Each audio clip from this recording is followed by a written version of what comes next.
찾으신 줄 알고 말씀 봉독해 드리겠습니다. 다윗은 사울이 보내는 곳마다 가서 지혜롭게 행하며 사울이 그를 군대장으로 삼았더니 온 백성이 합당히 여겼고 사울의 신하들도 합당히 여겼더라. 여호와께서 다윗과 함께 계심을 사울이 보고 알았고 사울의 딸 미갈도 그를 사랑하므로 사울이 다윗을 더욱 두려워하여 평생에 다윗의 대적이 되니라. 블레셋 사람들의 백성들이 싸우러 나오면 그들이 나올 때마다 다윗이 사울의 모든 신하보다 더 지혜롭게 행하며 이에 그의 이름이 심히 귀하게 되니라. 책들이 많이 1년에 5만 권 이상의 책들이 출판된다고 그러는데 우리나라에서만 이제 그 책들 중에 이제 성공 어떻게 하면 성공할 수 있느냐, 잘 될 수 있느냐 그런 책들이 많아요. 대부분 이제 그래서 꼭 이름을 붙인다면 성공하게 관한 그런 책들이 많다 그렇게 이야기할 수 있습니다. 그런데 실패학이라고 하는 학문이 있다고 그래요. 일본의 하타무타 요타요, 이름이 참 희한하죠. 하타무타 요타요라고 하는 이제 유명한 이제 학자가 이야기한 이론인데 실패학이라고 하는 이론이 있다고 그래요. 이분의 이론은 성공한 사람만이 아니라 실패한 사람에게서도 얻을 수 있는 것이 많다. 이제 그러면서 이분이 논리를 전개하는데 이분이 주장하는 것 가운데 하나가 이제 무엇인가 하면 이런 겁니다. 실패하는 사람들을 보면 실패하는 사람들에게 찾을 수 있는 공통점이 있다는 것입니다. 그 실패하는 사람들에게서 나타나는 공통점이 무엇인가 하면 잘못된 습관을 가지고 있다는 거예요. 어떤 습관? 잘못된 습관. 그래서 이분을 이것을 가리켜서 자기 파괴적 습관이다. 조금 말이 어렵죠? 자기 파괴적 습관. 같이 한번 해보실까요? 자기 파괴적 습관이다. 이런 자기 파괴적 습관을 실패하는 사람들은 가지고 있다는 것입니다. 이제 몇 가지를 이야기하는데 그 중에 몇 가지만 이야기하면 현실을 부정한다는 거예요. 자기 파괴적 습관을 가지고 있는 사람, 실패하는 사람들의 첫 번째 특징이 또 오만하다는 거예요. 오만하다. 또 타상에 젖어 있다. 실패하는 사람들을 보면 눈앞에 이게 급격해 근시안적인 안목을 가지고 있더라. 그런가 하면 사람들과 이웃들과 공감대를 형성하지 못하고 따로 논다, 외골수다, 이런 여러 가지 자기 파괴적 습관을 가지고 있는 사람들이 실패적인 그런 잘못된 습관을 가지고 있고 실패하는 인생을 살더라, 이제 그런 이야기입니다. 사람들을 실패하게 만드는 요인이 이런 것들이다, 그런 이야기를 했어요. 그래서 이분의 이야기는 습관을 바꾸면 누구도 그 실패를 딛고 일어설 수 있다. 무엇을 바꾸면? 실패를 바꾸면. 왜 대답을 못 하세요? 이런 습관 보니까 다 내게 속해요. 습관을 바꾸면 그 실패를 듣고 일어설 수 있다, 그런 이야기를 했습니다. 제가 링컨 대통령 이야기를 많이 하는데 오늘도 좀 이야기를 좀 하려고 이제 그래요. 훌륭한 인물로 꼽는 사람 중에 이제 링컨 대통령이 이제 늘 항상 꼽히고 그러잖아요. 그런데 이분이 이제 성공한 인물로 사람들이 꼽는 이유는 정치적으로 많은 업적을 남기기도 했고 인격적으로 훌륭하고 여러 가지 훌륭한 점이 많이 있지만 사람들이 링컨 대통령을 성공한 인물 모델로 꼽는 이유 가운데 하나는 무엇인가 하면 링컨은 많은 실패를 경험한 사람이기 때문에 훌륭한 분으로 이제 링컨을 이제 꼽습니다. 그리고 그의 전기를 보면 15살부터 50살까지, 그렇게 50살이 대통령이 되기 전까지 그 큰 사건, 큰 실패만 27번을 경험했다고 그래요. 사업에 실패하고 주의회위원회 선거에서 낙선을 하기도 하고 자기 약혼녀가 갑자기 죽기도 하고 의장직 선거에서 실패하고 하원의회에서 하원의원 공천에서 탈락을 하기도 하고 27번, 15살부터 50살 대통령이 되기까지 27번의 큰 실패를 경험했다는 것입니다. 이렇게 너무나 많은 실패를 하다 보니까 친구들이 링컨을 걱정하는 거예요. 잘못되면 어떡하나. 그래서 링컨 주변에서 칼이라든지 이런 자기를 자해할 수 있는 위험한 물건들을 다 치워버리라고 할 정도로, 그래서 자기를 자해할까봐, 자기 인생을 비관하고 잘못된 선택을 할까봐 그 위험한 물건을 치워버리기도 하고 이제 그랬다고 이제 그래요. 그런데 링컨이 그렇게 실패하고 넘어졌지만 다시 도전하고 또 도전하고 또 도전하고, 이거 27번을 해야 되는데 이거 또 도전하고, 그러니까 제가 한 번 하고 여러분이 아멘 하면 벌써 2번 하는 거예요. 또 도전하고 또 도전하고 결국 오뚜기처럼 일어서서 대통령이 당선이 되게 되었다는 것입니다. 끝날 것 같은 그의 인생이 끝나지 않고 다시 일어서고 또 도전하고 또 도전해서 마침내 성공을 했기 때문에 존경을 받고 훌륭한 사람으로 평가를 받는 인물이 되게 되어졌다는 것입니다. 그래서 저는 개인적으로 그런 생각을 해봅니다. 우리 그리스도인들, 오늘 새벽에 나온 저와 여러분들 그리스도인이라고 성도라고 이야기하자, 하나님의 사람이라고 기독교인이라고 이야기하잖아요. 우리 그리스도인들이 가장 아름다울 때가 언제인가? 여러분, 우리 그리스도인들이 가장 아름다울 때가 언제라고 생각하십니까? 이렇게 예배드리는 여러분들의 얼굴의 모습을 보면 참 아름다울 때가 있어요. 어떤 분들 또 교회에 엎드려서 기도하는 모습을 볼 때, 야, 저분 참 아름답다, 귀하다, 아멘 하나 하시기는 참 그럴 때 있어요. 귀하다 그런 생각하거든. 또 헌신하는 모습, 참 목사로서 부끄러울 때가 있어요. 야, 목사로 저분만큼 헌신할 때가 있을까?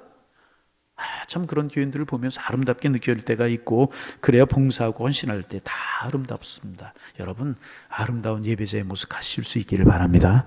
하나님 보시기에 아름다운 기도자의 모습을 가지실 수 있기를 바랍니다.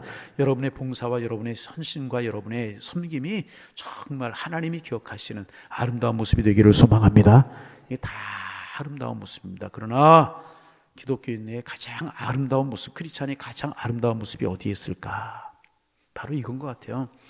고난이 있지만, 어려움과 질고가 있지만 그 고난과 그 어려움과 그 질고 속에서도 포기하지 않고 정말 내 현실이 쓰러기 더미와 같은 현실 속에서도 소망을 가지고 살아가는 것. 나는 하나님을 믿습니다. 하나님이 축복하실 것입니다. 이기게 하실 것입니다. 그런 소망을 가지고 살아가는 것, 그것이 저는 그리스도인들의 저력이고 그리스도인들의 아름다움이다, 그렇게 생각합니다. 분명히 끝날 것 같은, 그래서 절망 속에 신음해야 되는데 그 절망 속에서 소망을 노래할 때 거기에 그리스도인들의 아름다움이 있게 되는 것이라. 여러분, 이런 아름다운 신앙의 사람들 우리 모두 다 되실 수 있기를 주님의 이름으로 축복합니다. 한번 따라 합니다. 주님, 이런 사람 되게 하옵소서. 할렐루야. 이런 사람이 마지막에 웃을 수 있는 사람이라, 하나님의 웃을 수 있는 은혜를 경험하며 살아가게 되는 것이라. 오늘도 다윗 이야기를 좀 하려고 그래요. 블레셋이 쳐들어왔어요. 골리앗을 앞세우고 쳐들어왔어요. 그러자 왕도 이스라엘의 장수들도 군사들도 심지어는 그 사울왕도 골리앗이 두려워서 꼼짝 못하고 버들버들 떨고 사시나무 떨도 떨고 있었습니다. 왕도 제구시를 못하고 군사들도 제구시를 못하고 장수들도 제구시를 못하고 떨고 있는 것입니다. 기성세대가 자기 역할을 못하자 소년 다윗이 골리앗과 싸우게 되잖아요. 그렇죠? 기성세대가, 어른들이 자기 역할을 못하니까 그 전쟁 때 심부름 왔던 골리앗이, 그 소년 골리앗이 왔나? 이게 이제 다윗이 골리앗과 맞서 싸우게 되지 않습니까? 이건 게임도 안, 잽도 안 되는 그런 싸움이었잖아요. 잘 아는 이야기니까 생략하고 넘어갑니다. 기적이 일어나요. 다윗이 골리앗을 이기는 영웅이 되었어요. 여러분, 여러분의 인생에 이런 기적이 있기를 소망합니다. 건강의 골리앗, 물질의 골리앗, 가정의 골리앗, 자녀의 골리앗, 사람의 골리앗, 우리를 힘들게 하고 우리를 어렵게 하고 우리를 고난에 처하게 만드는 이런 것이 골리앗이고, 이런 것이 블레셋이라는 거예요. 그런데 소년 다윗이 기적적으로 골리앗을 무너뜨리고 큰 승리를 거두었던 것처럼 여러분의 그런 골리앗들을 무너뜨리고 승리하는 그 은혜가, 기적이 여러분에게 함께 하실 수 있기를 주님의 이름으로 축원합니다. 기적이라고 하는 것이 여러분 뭐예요? 일어날 수 없을 것 같은 일이 일어날 때 그것을 기적이다. 여러분의 삶에 기적이 일어나기를 소망합니다. 기적의 주인공이 되기를 소망합니다. 다윗에게 그런 기적이 일어나게 된 것입니다. 그러면 여러분, 다윗이 그런 골리앗을 무너뜨리 큰 승리를 거두었어요. 그러면 다윗이 어떤 대접을 받아야 됐겠습니까? 다윗에게 어떤 계우가 주어져야만 됐겠습니까? 사람들이 그를 영웅 대접하고 그를 존경하고 그를 칭찬하고 그에게 상을 주는 것이 마땅한 것 아니었겠습니까? 사울이 그에게 상을 줘야죠. 그런데 현실은 정반대였었습니다. 다윗이 누구도 하지 못한 일을 해냈는데 그에게 돌아오는 것은요, 고난이었고 고통이었다는, 망명생활해야만 됐다는 것입니다. 사울이 다윗을 죽이려고 그래요. 왕이 하지 못하는, 자기가 하지 못하는 일을 하고 나라를 위해서 구했는데 사울이 다윗을 칭찬해주고 인정해주고 상을 내기는커녕 그를 미워하고 그를 죽이려고 하잖아. 집요하게 다윗을 죽이려고 쫓아다녀. 그러면 사울이 왜 이렇게 되었는가? 아무 잘못 없는 다윗을 미워하고 왜 그 다윗을 죽이려고 하고 쫓아다니는 사람이 되었는가? 우리가 아는 것처럼 그 시작은요, 작은 노랫가사 하나에서 시작이 돼요. 전쟁에서 이기고 돌아온 다윗과 사울을 백성들이 축하하면서 노래를 부르는데, 아이 여인들이 노래를 부르는 우리가 잘 알잖아요. 사울이 죽인 자는 천천히요, 다윗 죽인 자는 만만이다. 사울은 천천히요, 다윗은 만만이다. 이 노래 가사를 들은 사울이 어느 날 멘붕에 빠지게 된, 멘붕이라고 하는 말 알죠?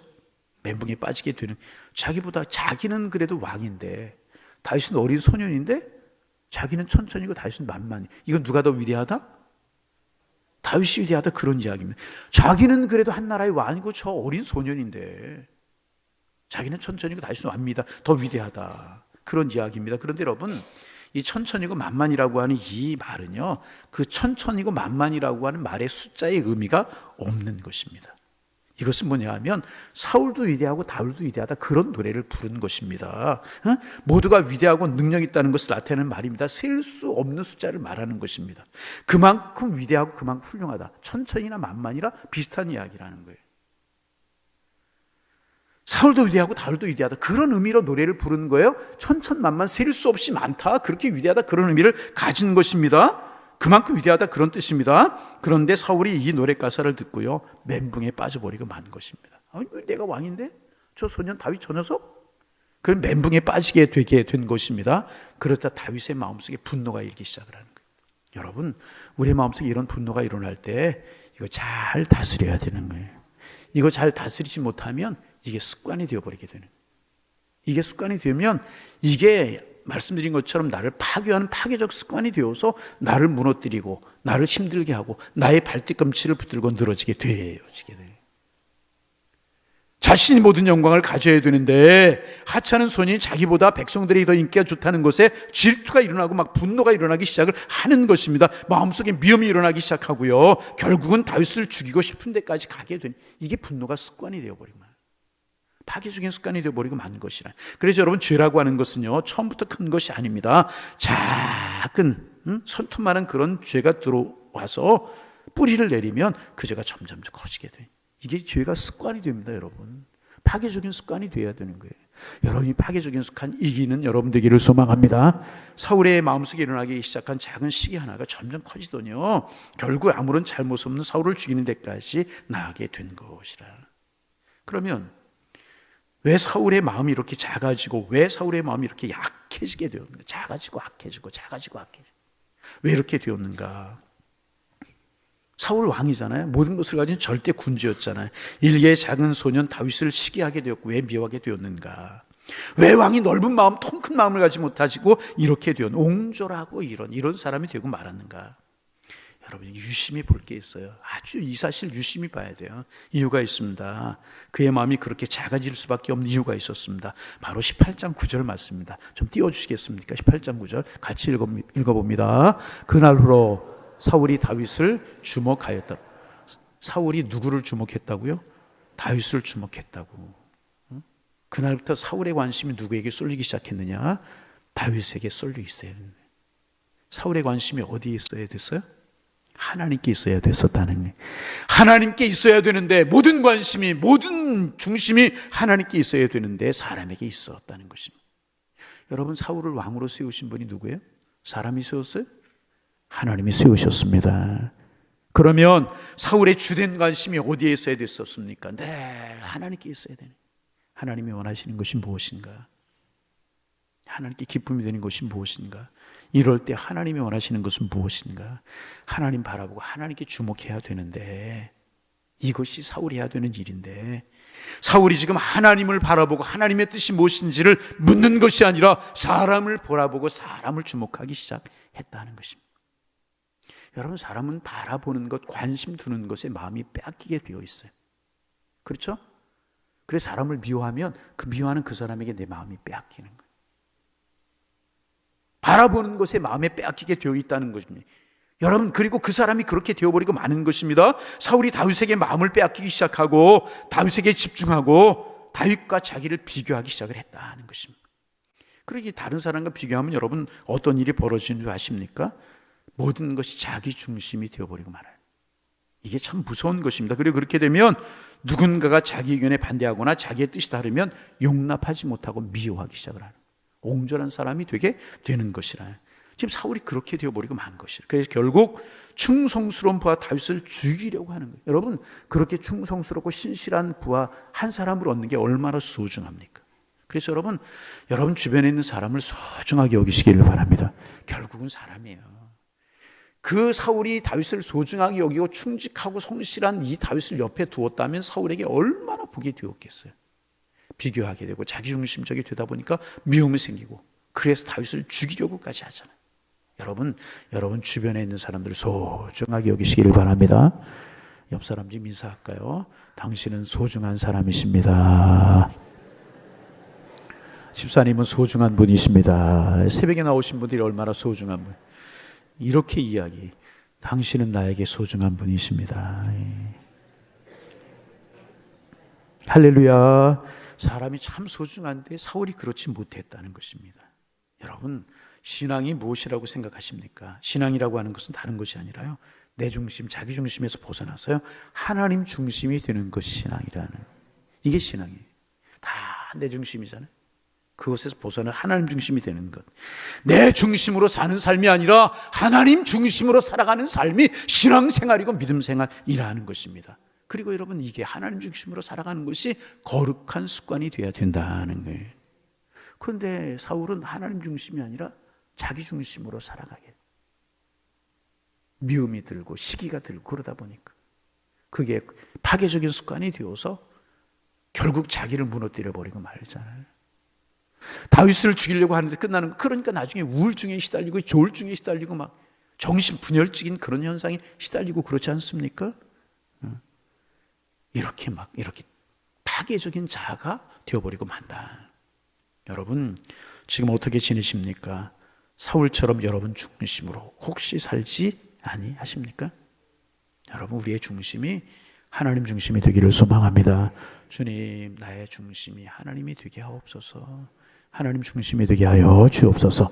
이런 기도회를 통하여, 이런 일들을 통하여 나의 중심이 자꾸 내 중심이 되려고 하는, 그래서 분노도 일고 시기하는 마음도 일고 비교하는 마음도 일고 연약해지려고 하는 파괴적인 내가 되려고 하는 나에게 은혜를 베푸셔서 하나님 중심이 되게 하여 주옵소서. 내 중심축이 주님에게로 넘어가게 하여 주옵소서. 주님 중심으로 옮겨지게 하여 주옵소서. 거룩한 습관이 내 마음속에 정착되게 하여 주옵소서. 여러분, 우리의 기도 제목이 되기를 소망합니다. 그래서 막 사울이 다윗을 죽이려고 집요하게 하잖아요. 직접 죽이려고 하고 막 위장하죠. 사울을 천부장으로 임명해서 군대의 장군으로 임명해요. 다윗을 높여주는 것 척하면서 다윗을 고립시켜서 죽이려고 하는 거예요. 그런가 하면 막 가족들을 결혼시키고 이래서 막 집요하게 할 수 있는 모든 방법을 다 동원해서 다윗을 죽이려고 하지 않습니까? 막 다윗이 도대체 뭘 잘못했기에, 응? 이 자기중심이 되니까 막 미움의 마음이 들고 비교하는 마음이 들고 그러다 막 이렇게. 그래서 여러분, 블레셋을 물리치고 나라를 하나님의 나라 만들어가는 데 평생을 써야 되는 이 사울이 다윗을 죽인 일에 모든 에너지를 쏟잖아요. 그러니까 자기가 망가지게 되는 거예요. 정신분열적인 현상이 막 우울증이 오고 막 슬퍼지고 막 괴팍해지고 막 이렇게 해요. 여러분, 우리의 중심이 주님 되기를 소망합니다. 중심축이 주님께로 넘어가야 된다는 거예요. 할렐루야. 그래 성공적인 인생을 살 수가 있는. 그런데 여러분 보세요. 다윗은요, 그런 모든 일들을 기회로 만들어요. 기회로 만들어요. 5절 말씀 한번 읽어보실까요? 화면에 뜰 거예요. 5절 말씀 같이 한번 읽어봅니다. 다윗은 사울이 보내는 곳마다 가서 지혜롭게 행하며 사울이 그를 군대 장관으로 삼았더니 온 백성이 합당히 여기고 사울의 신하들도, 사울이 군대 장관을 임명해서 보낸 것은 다윗을 죽이려고 보냈는데 가서 얼마나 지혜롭게 행하고 얼마나 잘하는지 온 백성이 그를 합당히 여기고 사울의 신하들까지 다윗을 합당히 여기더라 그 말이에요. 자, 그리고 우리 13절, 14절 같이 한번 보실까요? 13절 같이 읽어봅니다. 화면 보시면 읽어봅니다. 그러므로 사울이 그를 자기 곁에서 떠나게 하고 그를 천부장으로 삼음에 그가 백성 앞에 출입하며, 자, 천부장으로 삼아서 보낸 거예요. 죽이려고 보낸 거예요. 그런데 어떻게 하느냐? 14절 읽습니다. 다윗이 그의 모든 일을 지혜롭게 행하니라. 여호와께서 그와 함께 계시니라. 할렐루야, 할렐루야. 무슨 말입니까? 사울이 전쟁 중에 죽으라고 다윗을 전쟁터로 보낸 거예요. 그런데 다윗이 그런 것마다 얼마나 싹싹하게 하고, 얼마나 지혜롭게 하고, 얼마나 사람들을 위하고, 사람들이 미워할래야 미워할 수 없는 사람이지, 좋아할래야 좋아할 수 없는 사람이 있는데, 싫어할래야 싫어할 수 없는 사람이 되더라는 거예요. 아, 참, 사람들이 다 좋아하더라. 너 전쟁터에 나와서 좀 죽어. 죽이는커녕 더 사람들이 좋아하더라. 막 사람이 더 많아지더라. 얼마나 겸손하게, 얼마나 원칙을 지키면서 얼마나 지혜롭게 하는지 결국 사람들이 다 다윗을 좋아하게 되더라. 죽으라고 전쟁터에 보냈더니 겸손을 배워요. 리더십을 배워요. 응? 인간관계가 무엇인지를 배우고 위기를 기회로 만드는 사람이 되어버리더라, 그 말이에요. 그래서 그가 훗날 왕이 될 때 이 사람들이 다 다윗을 지지하는 초석이 되지 않습니까? 거룩한 습관, 하나님을 바라보는 믿음의 습관을 가졌더니 다윗이 어떻게 이럴 수 있을까요? 답은 하나잖아요. 고난 중에서 누구 바라봤어요? 하나님 바라보고, 믿음 바라보고, 내 중심이 아니라 하나님 중심으로 거룩한 습관을 가지고, 그랬더니 하나님이 다윗을 이렇게 축복하더라. 가는 곳마다 웃게 하시더라. 자기만 웃는 것이 아니라 주변 사람도 웃게 하더라. 가장 어려운 순간을 자신에게 기회로 만드는 탁월한 습관이, 탁월한 능력이 다윗에게 있더라. 고난 중에서도 막 일어나. 그래서 여러분, 고난을 두려워하지 말고요, 계속 이번에 반복되는 것처럼요, 고난을 거룩한 습관으로 바꾸어 나가는데 아름답게 반응하셔서 이런 축복이 있어지기를 소망합니다. 이야기 하나 하고 말씀 마칩니다. 우리 교회도 오케스트라가 있지만 바이올린 하는 분들이 계시잖아요. 바이올린 그러면 대명사가 뭐냐면 스트라바디 바리우스 바이올린이라고 하는 것, 스트라디 바리우스 바이올린이라고 하는 것이 유명한 바이올린이잖아요. 이 소리가 얼마나 아름다운지 현대 과학으로도 그렇게 아름다운 소리를 만들어낼 수가 없다고 그래요. 그래서 이 바이올린이 어떻게 만들어졌는지 그 비법을 연구하지만 그 비법을 현대 과학으로도 밝혀내지 못하고 있다고 그래요. 이제 이 바이올린은 이탈리아의 그런 가문에서 이제 만들어낸 그런 바이올린인데 1644년에서 1737년까지 600개 정도만 만들었대요. 더 만들어지지 않는 그런 바이올린이잖아요. 그런데 이제 이 바이올린 한 대의 가격이 아무리 못 가도 수십억 원이 넘는다고 그래요. 바이올린 한 대의 가격이 놀라지도 않아. 수십억 원이 넘는다고 그래요. 수십억 원. 그 바이올린 한 대만 줬으면 좋겠어. 그런데 이제 얼마 전에 영국의 낭만파 시인이었던 바이든의 손녀가 소유했던 300년 된 이 스트라디바리우스 바이올린이 960만 파운드에 팔렸다고 그래요. 960만 파운드가 얼마인가 잘 몰라요. 우리 돈으로 한 사람 172억 원에 팔렸다고 그래요. 이 바이올린 한 대가 얼마? 그리고 얼마 전에 뉴욕에서 또 바이올린 한 대가 이제 팔렸는데 201억에 팔렸대. 201억. 바이올린 한 대가 얼마? 좀 말 좀 해보세요. 입밥 멀리 쥐고 있지 말고. 얼마? 176억 막 200억. 야, 176억짜리 아니 201억짜리 하나만씩만 가지고 있으면 얼마나? 불가능하다 하니까 뭐 말도 안 해, 그죠? 그러면 왜 이렇게 300년 된 바이올린이 이렇게 비쌀까? 그런 소리를 낼 수 있는 바이올린이 지금도 만들어지지 못하기 때문에 그 바이올린이 어떻게 만들어졌는지 그 제작 기법이 전해지지 않았대요. 전수가 되지 않고 끊어져 버리고 말았다네. 그런 바이올린을 못 만들어낸다고 이제 그래요. 그러면 어떻게 이런 아름다운 소리를 내는 바이올린을 만들어낼 수 있었을까? 여러 가지 설이 있다고 그래요. 뭐 이래서 그렇다, 저래서 이래서 그렇다, 여러 가지 설이 있는데 그 중에 이제 어느 정도 근거가 있고 신빙성을 얻는 설이 하나가 있습니다.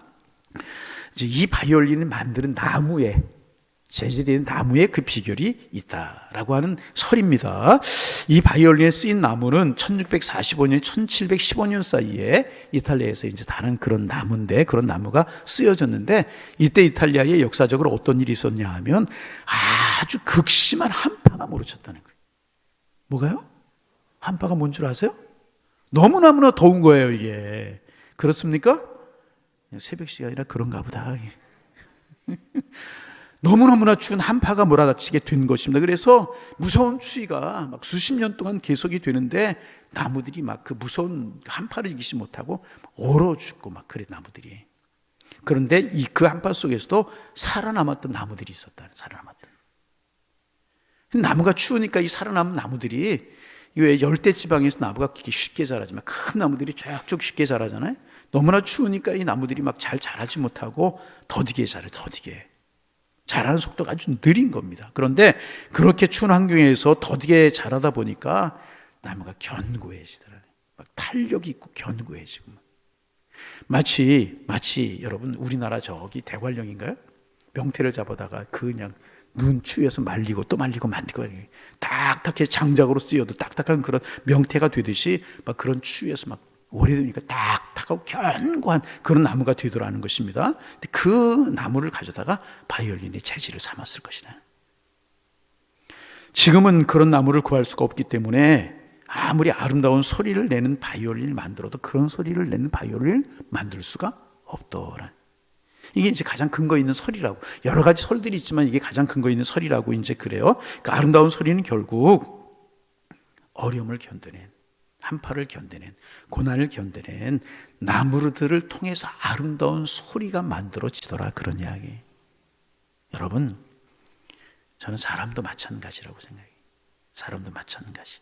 유독 그 삶에서 어려움을 많이 겪는 사람은 나중에 아름다운 인생의 소리를 만들어낼 자격이 있다는 것입니다.